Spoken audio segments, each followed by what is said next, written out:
Hi everybody, welcome back. Today we're going to be talking about 3 key objectives with our Horizon reports, and I'll start off with the first one, which is a student objective from ISTE for innovative designers. In the first report here on long-term impacts, it was saying, at the International Technology Institute of Pakistan, for example, students engage in cross-disciplinary design-centered learning through a blend of MOOCs and campus-based versions. And that's just one quote that actually uses the word design, but there's several examples of problem-based learning, challenge-based learning, and other collaborative learning where students have to actually work with each other on specific problems, overcome those challenges, and use whatever means they have available to them to design solutions. So I think it's fully supported, and it's throughout the report. So I know, like in my article, I read the 2015 museum report, and one thing that I saw in it was talking a lot again about collaboration. Mm-hmm. And I think it meant a lot to do kind of like with the library report I read a few weeks ago. It talked a lot about universities or museums working together to develop new and different technologies to be used for museums. One of the things that it talked a lot about was, again, kind of like my last week's museum report, discussing, trying to come up with easy to use interfaces, things like that. And I think a lot of it has to do with, being developed through talking with the people who come to the museum, what they think about it, how they use it, what is useful for them, things like that. In the Horizon report that I read, it talks about like robotics again, just like when we talked about last week. And that definitely in the use of robotics now deals with the innovative designer, just because thinking of the fact that, they have Minecraft, and it's something that the kids get to create, or even the coding that we talked about too. It's something that they get to do themselves and innovate because it doesn't have any set guidelines as far as what it has to look like, so they can kind of make it their own.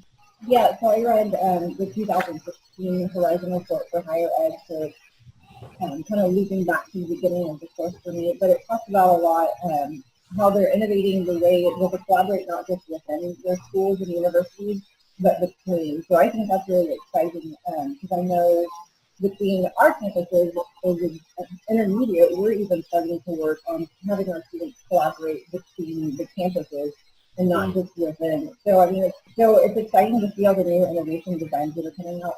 So the next standard is visionary leadership.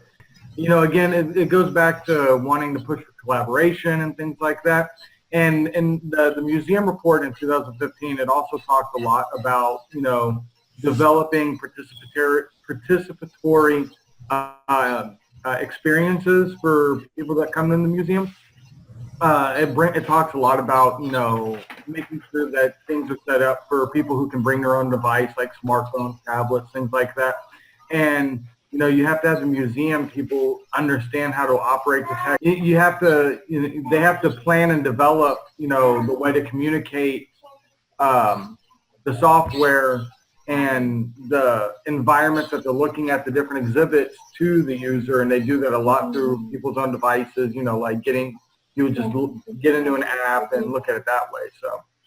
Yeah, definitely. A lot of times when I go to in-services and stuff, they try to make it interactive. So they might do like a scavenger hunt through your phone, or like you track your points on your phone, or like different things like that. So that's how you're kind of making it, like she said with the museum. In the article I had, it talks about wearable technology, and that kind of makes me think about this because just like when we have our smartwatches or whatever, it tracks our steps and things like that. But in this particular thing, it talks about, it says enables the convenient integration of tools into users' everyday lives, allowing seamless tracking of personal data. Don, you brought up a really good point, though. When coaches, they convey that message of the expectations of what to expect in the training.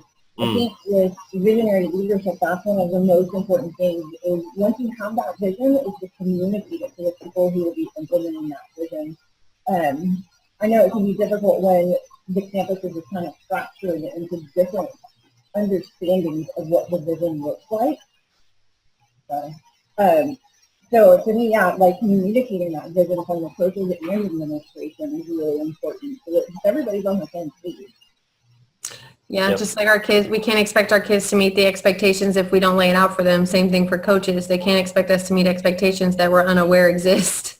Yeah.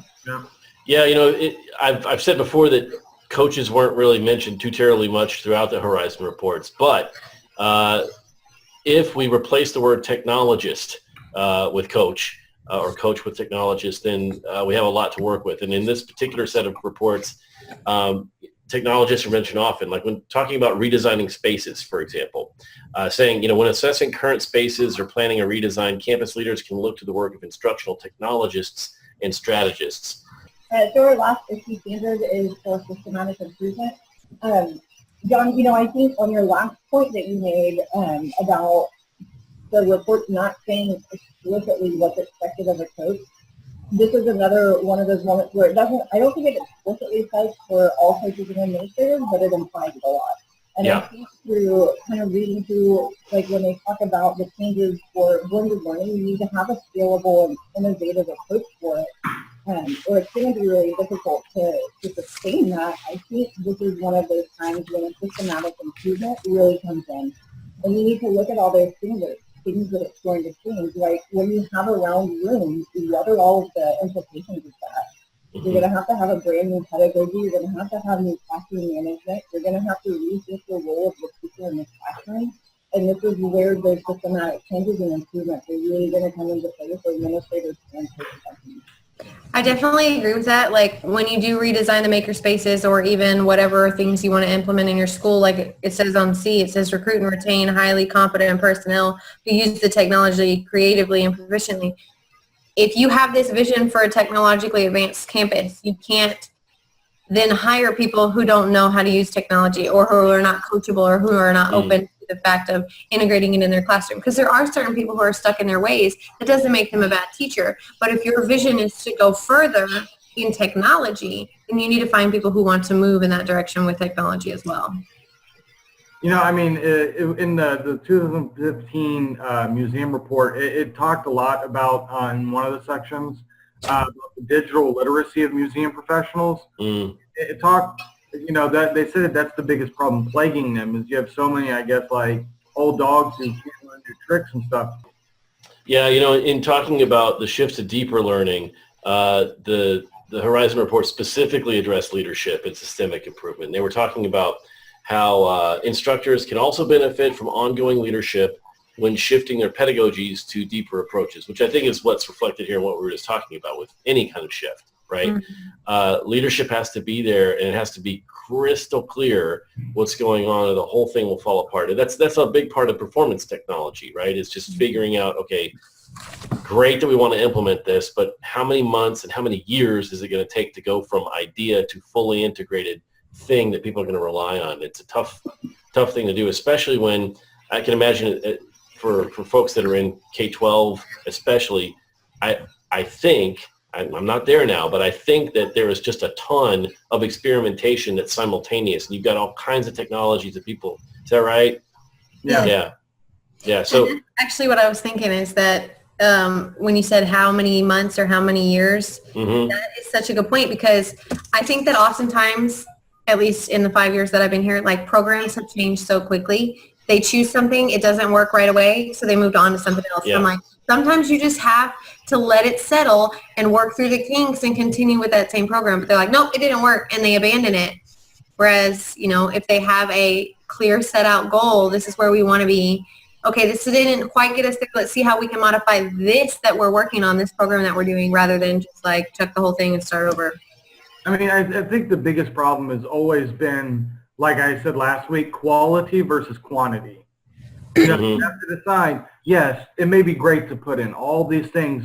You can address all these different issues with technology, but I think the best thing to do is find a quality technology that's going to give you the most bang for the buck. Yeah.